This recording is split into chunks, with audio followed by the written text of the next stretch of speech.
પાટણ બેઠક પર 36.58% મતદાન. તડકામાં મતદારોએ લાઈનો લગાવી શંકર ચૌધરીએ રાધનપુરના વડનગરમાં મતદાન કર્યું.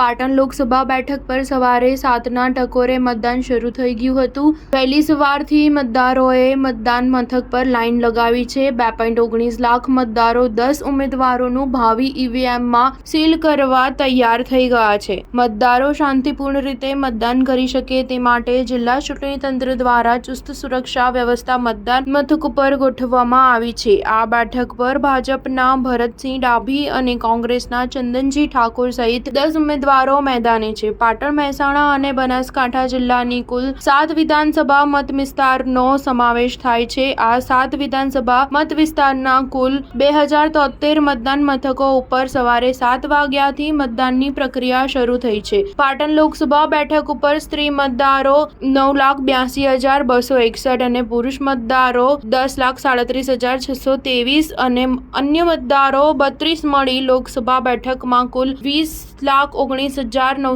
મતદારો નોંધાયેલા છે. તમામ મતદાન મથકો ઉપર મતદારો શાંતિપૂર્ણ રીતે મતદાન કરી શકે તે માટે જિલ્લા પોલીસ દ્વારા ચુસ્ત પોલીસ બંદોબસ્ત ગોઠવવામાં આવ્યો છે. જિલ્લા ચૂંટણી તંત્ર દ્વારા મતદારો માટે મતદાન મથકો ઉપર પીવા માટે પાણી, છાંયડાની અને આરોગ્યની સુવિધા ઊભી કરાઈ છે. સ્ટાર ન્યૂઝ 7 હંમેશા સચ્ચાઈની સાથે.